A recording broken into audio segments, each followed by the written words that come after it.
مساء الخير حبايبي، شلونكم؟ إن شاء الله الكل بألف صحة وعافية. اليوم إن شاء الله أبدي الفيديو بالصلاة على محمد وآل بيت محمد. اللهم صل على محمد وآل محمد. طبعا بدينا يعني أجواء رمضان بدأت تقرب، وقلنا ما دام أكو وقت بسيط خلي نبلش بالتفريزات. واليوم أول تفريز إلي هو الكبة، كبة التمن العنبر. طبعا نقعت كوبين تمن عنبر، تقريبا خليته متنقع 6 ساعات 7 ساعات حتى بسرعة يستوي عندي. هنا أنا نقعت 4 أكواب مي، يعني كوبين تمن منقوع مقابله 4 أكواب مي. بنات تمن العنبر كلش يحب المي. وشوفوا بنات من درت الكركم شفتوا لونه صار عبالك على حمار، بس خليت التمن رأسا صار باهت ولونه صار فاتح. وهنا خليت التمن ودرت ملح وكركم وخلص. راح أنصيه على نار وسط وأقبغه وأعوفه لحد ما يتشرب المي كله. وهنا حبايبي من بعد ما شرب المي كليته صار بهذا الشكل عندي وما بقى بي مي. راح أهدره، لا تديرون مي هواية أزيد من اللازم حتى لا تصير عندكم سائلة وعجينة كلش، بحيث ما تلف وياكم. فخلوها شوية بيها قوة وانتوا عجنوها بعدين بالمي حتى تسيطرون عليها، لأن هواية بنات دا يفشل عندهم عجين الكبة. بعدين يجون يضيفون نشا. أكبر خطأ يضيفون نشا بالزايد تصير سائلة، عن تجربة طبعا. وهنا حبايبي بعد ما هدرتها تقريبا ربع ساعة فرغتها من الجدر مباشرة. خليت لها شوية مي، ردت أعجنها بوعتها كلش حارة، هستغني مفرغتها من الجدر. فقلت خلي شوية تهدأ والبخار مالتها يطلع حتى أقدر ألزمها وأعجنها.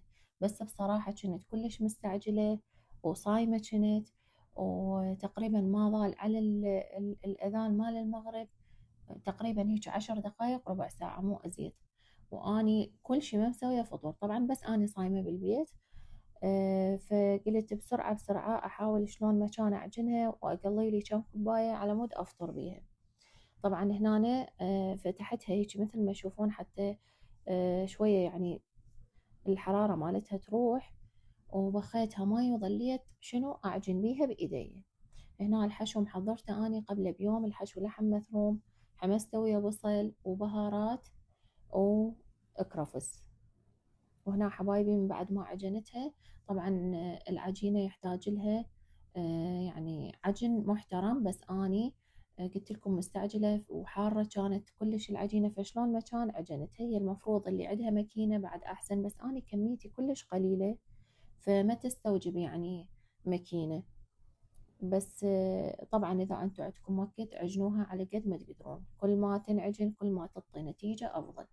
وهنا أنا واقفة يعني ألف ولفيت لي هيك كم وحدة وعلى السريع خليت الطاوة على النار وبلشت أقلي.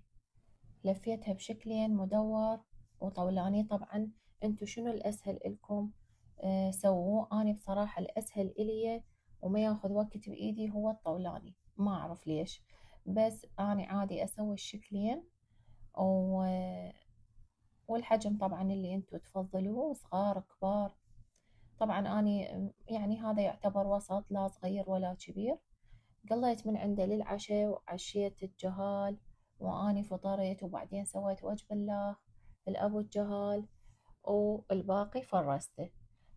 طبعا هذا الكوبين التمن ما شاء الله طلع لي قريب 35 كوباية.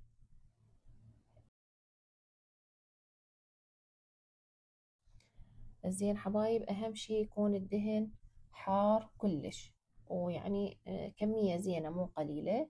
وهنا طبعا الكبة بعد هي دافية، حتى ما انتظرتها تبرد رأسا نزلتها بالطاوة، بس ما شاء الله لا انفتحت لا تفلشت وقرمشت وقستبت وطعمها ولا أروع.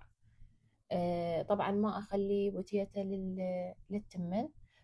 مرات أخليه ومرات لا، بس أني أحس إذا أخلي لها بوتيتا تصير بين المقرمشة وبين يعني تصير لينة. أني أحب كوبة التمن تكون مقرمشة هواية وكريسبي. فاليوم ما خليت لها بوتيتا حتى تقرمش أزيد. وحبايبي شيء خيار وطماطة، وأهم شي النارنج، وهسه احنا موسم النارنج. زين، طبعا استغنيت عن الليمون لأنه النارنج طعمه كلش أطيب. زين حبايب، وكنت مسوية مقبلات مال باذنجانية، وخير وبركة ونعمة من رب العالمين. طبعا من أفطر آكل كلش قليل، لأنه من آكل هواية صار عندي دوخة، فآكل قليل وبعدين آخذ استراحة يعني، أخلي معدتي ترتاح ساعتين 3 4، وبعدين يلا آكل وجبة اللغ. إذا كنت أنوي أصوم اليوم اللي بعده، فأسحر شي بسيط جدا، ومرات أصلا ما أسحر. زين، والحمد لله والشكر، شوية بديت أتعود على الصيام، وصرت يعني وكأنما روتين صار عندي. حتى وجباتي بيوم اللي ما أصوم همينة ما آكل، يعني بعد عبالك الجسم تعود على نمط. زين حبايب، وهنا شوفوا هنا تقريبا عندي استوت الكبة. بعد انتوا براحتكم تردون تحمروها أزيد أقل. زين، أهم شي من تفرزوها تغطوها كل زين بالنايلون حتى لا تصير عليها ثلج. وهاي هي. وهنا مثل ما تشوفون فطرت والحمد لله والشكر، ودعيت لكم ودعيت لأمة محمد. الله يعطيكم الصحة والعافية ويفرج همكم يا ربي، ويستركم ويرزقكم ويحفظ أولادكم وأحبابكم. شفتوا هذا الصمون العراقي؟ طبعا هسه أختي خطية بالخارج تشوفه وتقول الله يا ريتني بالعراق وآكل هاي الصمونة. زين، تحياتي إلها، تموت على الصمون العراقي. طبعا كذب مثل الصمون مالتنا ما يجي. زين، الحمد لله وشكر. هنا سويت لفات للجهال قبل ما أفطر، قلت لهم هاكم انتوا أكلوا حتى آكل براحتي. شوفوا ما شاء الله داخلها كلش مرتب، يعني الحشوة تكون مناسبة، لا كلش هواي ولا كلش قليل. وشوفوا شلون خفيفة العجينة مالتها، يعني التمن كلش خفيف حتى تقرمش وتكسب. اللي يحبون يحطون كشمش همين يحطون، أنا بصراحة ما أحبه. زين حبايب، راح تقولوا لي ثلج وبالبيبسي. بنات هاي طقوسي اللي ما أقدر أستغني عنها، لازم ثلج ويا البيبسي. ليش ما أعرف، شتا صيف ما يهمني يعني. وهاي الباذنجانية اللي تجنن، ولا أسهل منها إن شاء الله. أنزل لكم طريقة عملها على رمضان تنفعكم. وبنات الباقي سويت فرزته ضميته على العازة يعني، وإن شاء الله أبدي بتفريزات رمضان وأشارككم حبايبي. واشتريت مشتريات بسيطة همين إن شاء الله أنزل لكم إياه وتشوفوا. طبعا شي بسيط، تعرفون مطبخ استهلاك، ونستهلك الحاجات ونسوي تحفيز لنفسنا احنا الأمهات حتى يصير لنا واهس بالطبخ. والله يعيننا ويعينكم ويسهلها علينا وعليكم، ويبلغنا شهر رمضان بخير وصحة وعافية وسلامة يا ربي.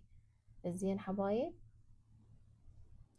واللي هنا حبايب اللي وصل اللي هنا من الفيديو لا ينسى الصلاة على محمد وآل بيت محمد، وتحطوا لي لايك إذا عجبكم الفيديو.